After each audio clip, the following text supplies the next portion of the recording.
Welcome to An Outside View. I'm your host, Dick Zaccaro, and joining me today is Tom Brown. Tom, welcome to An Outside View. Well, thank you for having me again.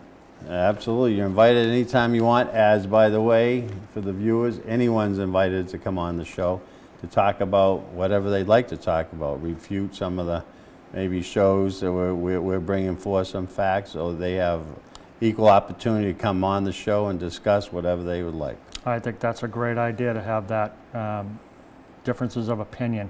Absolutely. And bring some facts. Right, an open dialogue. Open dialogue is good. Transparency Yeah, is definitely good. That's right. That's what it's all about. Open government and full transparency. That's what we want. Right. Open and honest government. Absolutely. So you've been on a couple times, and we've had some previous discussions about we're both RTMs in the town. Right. You run for selectman a couple times A before. few times, yes. Right, and who knows what the future may hold as well. Well, I'm going to keep all my avenues open and Absolutely.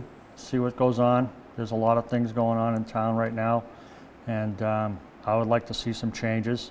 Right. Mainly with our transparency. Okay. And we have, I believe we have some spending issues going on Right. that should be really transparent. Right. And just talking to the public out in town, there really is no transparency and people don't really know what's going on. I've spent, I would say, most of the last year concentrating my business in the area of Walpole. So I've had the opportunity to talk to a lot of citizens in Walpole, and frankly, they don't know what's going on. Right. And especially where we're footing the bill as taxpayers. Right. So we deserve full transparency, full accountability where the money's going. Accountability and transparency is two of my key points when I do run for office.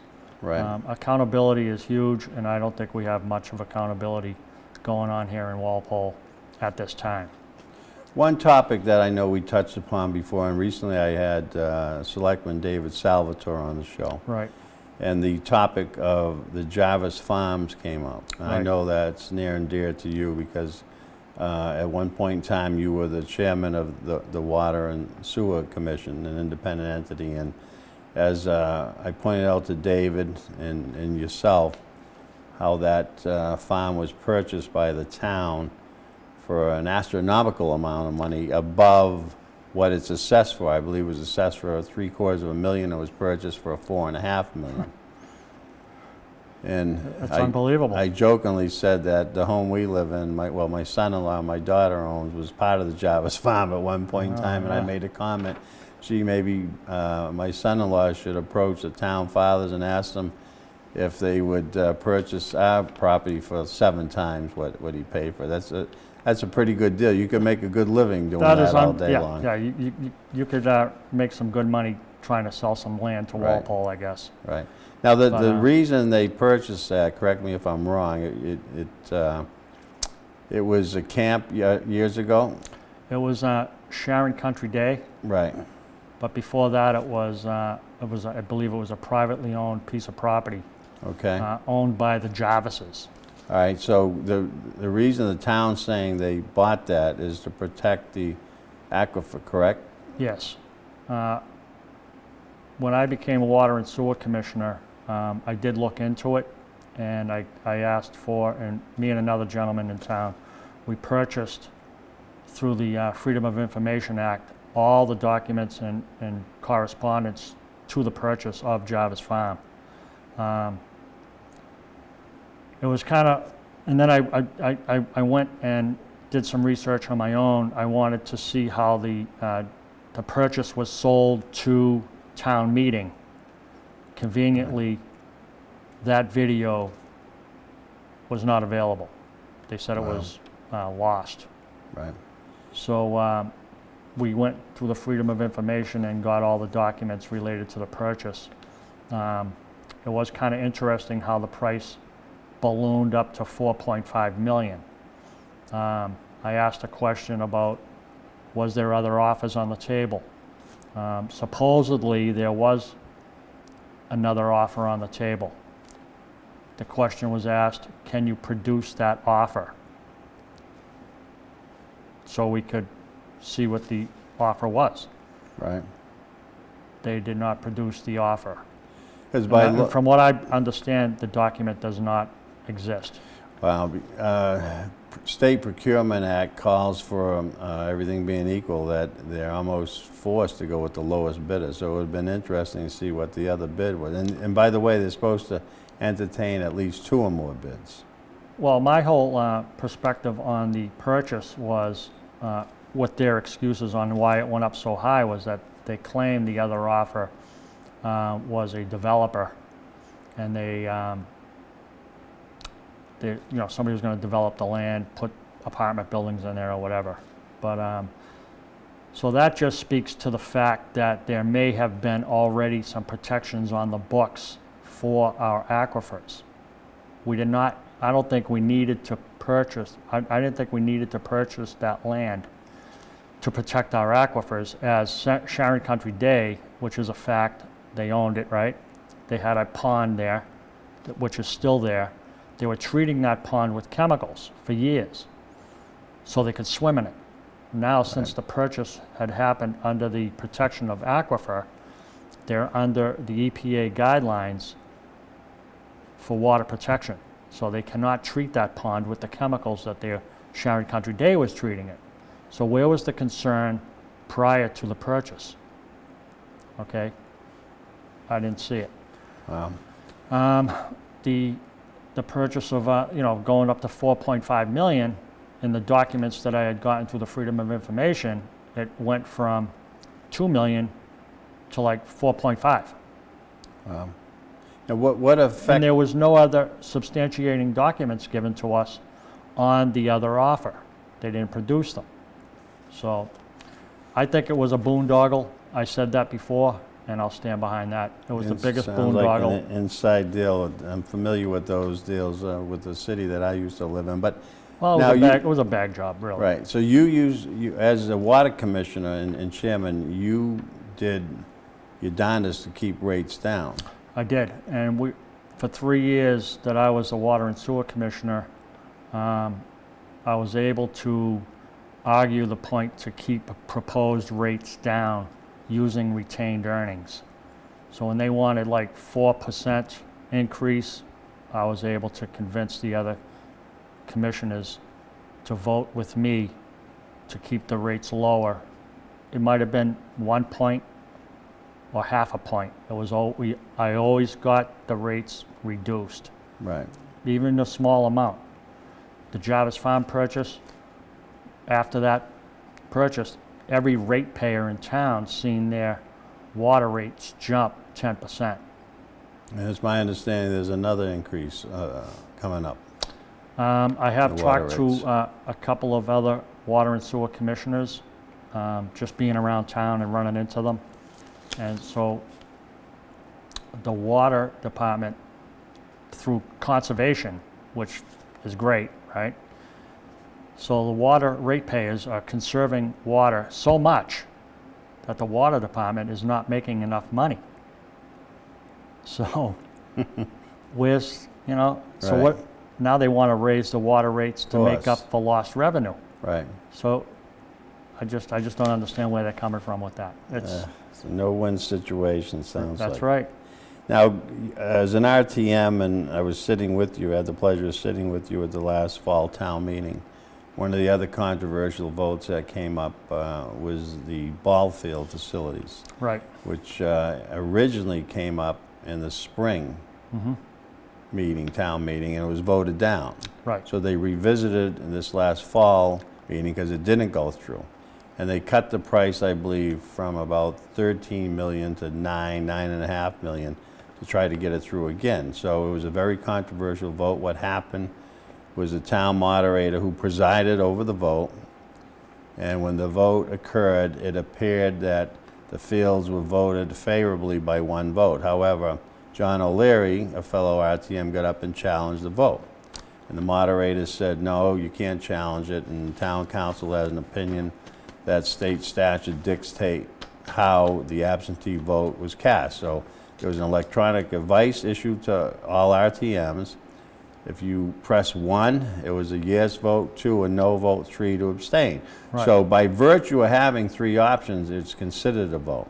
Right. The town moderator, I believe you had some information, rounded down instead of up, which was favorable to the ball field votes Right. going through. It came down to a very, very small margin, and it was, if you do the math, so I wrote down some notes here. So the fields in question required borrowing within the debt limit. So a 2/3 vote was required, and that's Mass General Laws, Chapter 44, Section 7. So the actual vote tally was 137 present and voting, with 91 in favor and 45 opposed, and 1 abstaining. So you can see the minutes. You can get a copy of the minutes and read the whole thing, right? They're on the website. But the minutes do not reflect Mr. O'Leary's challenge to the vote, okay? It's on video.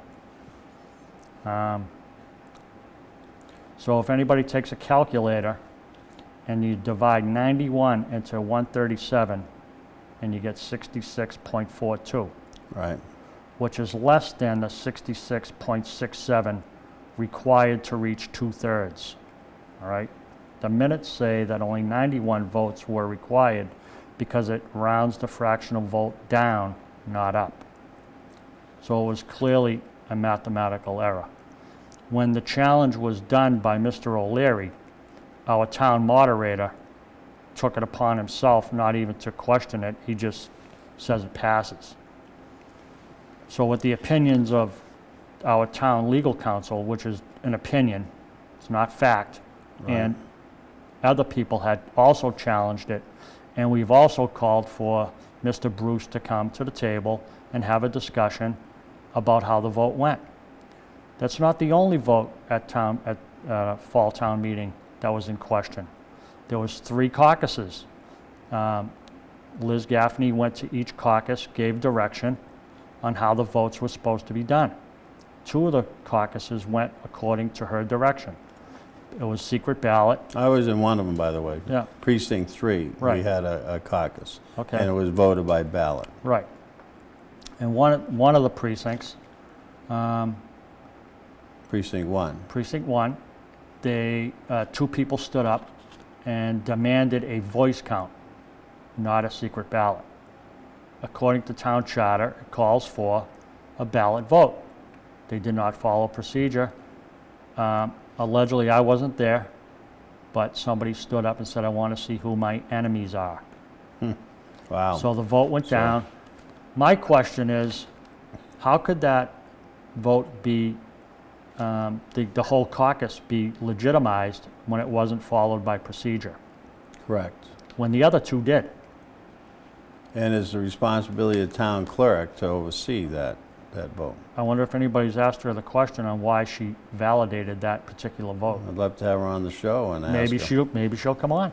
Right? Maybe you can get somebody from the Jarvis Farm Purchase to come on the show and Well, talk about that as well. Again, there's an open invitation for these people to come on, or anyone for Right. that matter, to come on the show. So getting back to the vote now, what's being done about it? Is it being challenged? Well, it was attempted to be challenged by Mr. Pilla. He sent an invitation to Mr. Bruce to meet and go over the whole situation. Right. From what I understand, Mr. Bruce did not even reply. So the bag job continues. Driving past the proposed ball fields, they are moving full steam ahead. The whole property is basically cleared. And I guess in town charter, there is a provision for challenging votes, but I think by dragging the responses from town hall enabled them to run the timeout. So So, I mean, but... what can you do? I don't know. Is there still opportunity to actually go to court over this and challenge it in court and get a judge's opinion? I think a judge's opinion would be welcomed because of the enormous cost that ball field is going to cause to the Right. taxpayers. And And Which is, people, it's more than 10% of the entire town budget. right, and when The it's all town said, budget's $9.5 million, this is 10 million. When That's just the tip of the iceberg. that's right, it's the tip of And the they have no iceberg. restroom No facilities there. restroom, no sidewalks. I mean, we went through No all this, concession stands. we went through all this at town meeting, Right. you know, all the downsides to it and what have you, but that was the third time this vote was visited, all right? It got shot down the first time, then there was a revote on it the following meeting of the fall town meeting, when, and then we just had the other vote on it on our last meeting. So, I mean, the town has a history of putting these big spending issues back on the ballot till they pass. Right. Same thing happened with the library, okay? It's all- all being funded by the taxpayers. Right, it's almost like what the citizens want doesn't matter. What's the sense of having any votes if they're just gonna constantly revisit it till it passes? Correct. And then when it passes, it's a done deal. Right. A couple shows ago, I I just don't had, agree with that at all. I don't either, but a couple shows ago, I had three other fellow RTMs on. I had Richard Pilla, Valerie Corey, and Vic Senna. We talked about exactly what we're talking about now, and one of the proposals we came up with that any purchase $5 million or more, expenditure I should say, $5 million or more, Right, would have to go through a referendum on the ballot to allow the entire population, the voters in the town, vote on it. And also how they handle free cash, unrestricted cash. Instead of spending it down immediately, and I know former Selectwoman Ann Ragosta had a proposal to return maybe 25% of it back and credit it to the taxpayers so they wouldn't have to go up the full 2.5%. So I think we're going to attempt to put it on a warrant for the spring town meeting that anything over $5 million would have to go on a referendum to vote by the people, just like it override of 2.5. I would be shocked if that was to pass. Well, part of the problem is, and also the free cash should be invested in a competitive rate of return, as opposed to just sitting idling in an account somewhere waiting to be spent down as a down payment on the ball fields. $2.5 million they took in free cash as a down payment to get the project off the ground. Right, So what will have to happen, I believe you have to put on a warrant, okay? And you have a certain cutoff. I think the cutoff is January 20th. you're gonna have to have a miracle. Right. That's what you're Because gonna need. another major flaw, what we felt and we discussed, was the town moderator has way too much power and personally appoints the 15-member finance committee that sets the agenda for town meeting. That's right. Comes up with the articles. And time again, they vote 15-0, 14-1. So Isn't that incredible? Yeah, How so- they're all in lockstep? Right. So What I would have to say, invite somebody from the finance committee to come on here and explain to the citizens how these votes are constantly 14-0, 15-0. You know, the town moderator is appointing people that are all in lockstep. There Right. is, I mean, where do you see these kind of votes happening? Time and time and time again. Right. Doesn't anybody ask questions? Right. Well, I've invited them time and time again to come on the show, but I It's never get just any, incredible. I never Isn't get it- isn't any it incredible? feedback or response from anybody. But yet, just going around town, you hear them saying, you know, it's not true. This isn't true. That's not Right. true.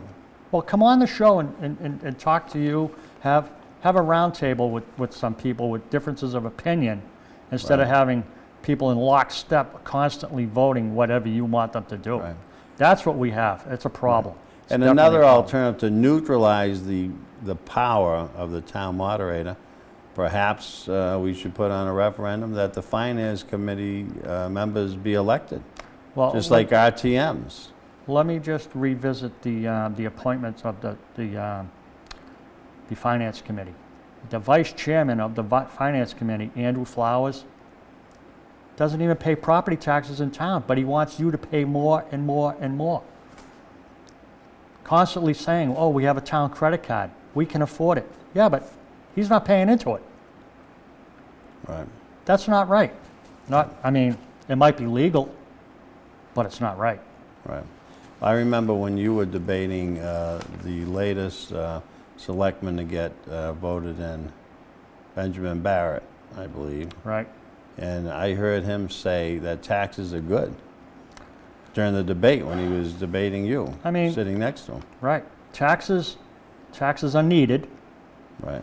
but extraordinarily high taxes are not. Correct. Okay? We're being taxed to the limit Right.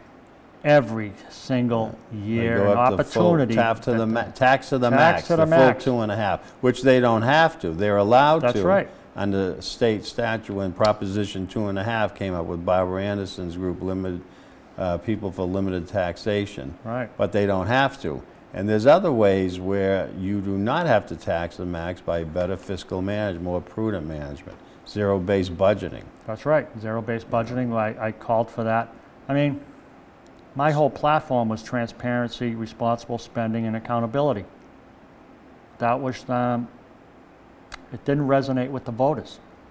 So, I mean, Well, traditionally, if you're lucky, you get maybe 33% of the registered voters that actually go out and vote. Now, Right. whether or not they're misinformed, there's no lack of media outlets making them aware of what's going on. it's or shocking if, how, they don't care, they're indifferent, they're apathetic, they're too busy working 3 jobs to pay these That's right. taxes. That's I right. don't know what the answer is, but well, that's, time and time again, like I said, when we first started the show here, I have spent a lot of my last year working in the area of Walpole, getting the pulse of the citizenry, because I am in the heating and air conditioning business, so I get a lot of service type calls in the area, and I'm just talking to my customers and getting a feel of what they feel about what's going on in town. They have no clue what's going on in town because we don't put the whole story out there. right. People Well, are shocked and people are really upset. From what I get from people is the taxes are just killing them. Right, and I think that's true in the state as a whole. Well, not only do you get It's- the 2.5 increase, you get the manipulation with your valuation. Right, So that ups your taxable responsibility as well. more than one occasion, Massachusetts has been referred to as Taxachusetts. Well, it's Walpole tax. It's tax a Walpole. Right. So you have elections, right, every 2 years. The terms are staggered with the Board of Selectmen, 5 selectmen, Right. and the town moderator as well. I mean, maybe an alternative is term limits. If you're not happy with someone when they're voted in, there's always a recall you could do. I believe you have to get 100 signatures from each of the 9 precincts. Right.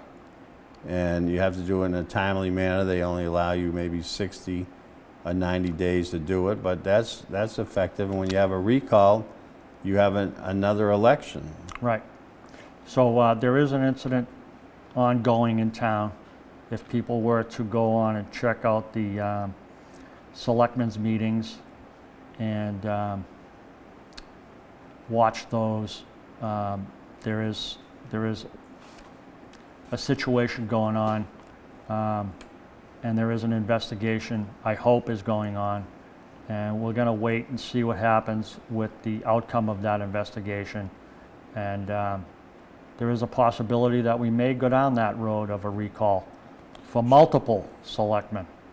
Should be interesting. It's definitely going to be interesting. So we're going to wait and see what the investigation passes Right. on, because the citizens of Walpole deserve a full, transparent government. Right. Let's talk about a recent incident that happened. You and another gentleman, Vic Center, actually, in support of our president's military decision in Iran. Right. And you proudly served in the Marines. Right. And Vic is GOP chairman in Yes. Norfolk Walpole, County, yeah. Walpole. and you had the United States flag out with your truck and the Marine flag, and there was an opposition group that was against the president's decisions in Iran. Right. And fill the people in what happened. Well, it was very shocking. So the Saturday in question, Fox News had a couple of blurbs on there about the Peace and Justice Group coming out and protesting the killing of General Salami from Iran, who was a terrorist, and he's been identified as having his hands on about 1,000 United States military deaths and countless civilian deaths, even in his own country. And he supports terrorism throughout the world, and he's been on the terrorist watch list, okay? Iran itself, the country, is a terrorist country, okay? They support terrorism all over the world. They have a mission, basically, to kill everybody that disagrees with them. They're actively going for an atomic weapon, and what President Trump did by taking him out saved lives. He was actively over in Iraq with his team, plotting and planning to kill more Americans. So that Saturday in question, when we went downtown, I had just seen the Fox News report on the Peace and Justice groups all over the state. They're all going to do standouts and protests and all that. So my phone rang, and it was Vic Senna, and I just said to myself, I said, he must have just watched the same show. So when I answered the phone, I said, "Are you ready to go?" And he goes, "I'm ready." So we went and got a big Donald Trump for president sign that we had from 2016. Right. And I said, Vic, I'll grab my flags, my American flag and my Marine Corps flag, and I'll meet you downtown. So I met him at in front of the post office, where we, instead of taking multiple vehicles downtown, we just took the one, my truck, and we drove down. We have about 1 minute left. So we parked across the street, and we set up, and we were there for 5.5 hours. Right. As soon as we showed up, half of the Peace and Justice group left. So at the end of the time that we were there was a gentleman across the street with 2 women, and he yelled out across the street, "The only good Marine is a dead Marine." I was shocked. His name is Jeremiah, okay? He totally denies saying what he said, or the woman that was with him denies that he said it. But I got 6 other people that were standing with me heard him say it. Right. I sent an email to Phil Chikarowski, who is the leader of the Peace and Justice group here in Walpole. Right. And I told him what happened, and he did send an apology to me. And I said, well, I'll forgive him. Maybe he didn't have the mental capacity to understand what he had said. Right. Well, that's true. So I took my post down because I posted it on Facebook, and it was just horrific. Truly shocking. But unbelievable. But let's end on a positive note. I want to congratulate you and Vic and Mr. Senna getting out there, exercising your First Amendment freedom of speech and backing up our president's military action. We had a huge positive response from the public, Terrific. The passing public in cars and vehicles, and people getting out of their cars, wanting to come with us and stand with us and hold the flag, and thanking us for doing what we were doing. We had about I'd say between 95 and 97% of the population driving by that Saturday were for us. Well, our time's up. I want to thank you very much, Tom, for reappearing on An Outside View until the next session. I hope you enjoy this show with Tom Brown. We wish you the best of luck in all future endeavors, and I hope you continue to fight for the people and hopefully see you on the ballot again. Thank you very much for having me. I Thank appreciate you. it. Thank you.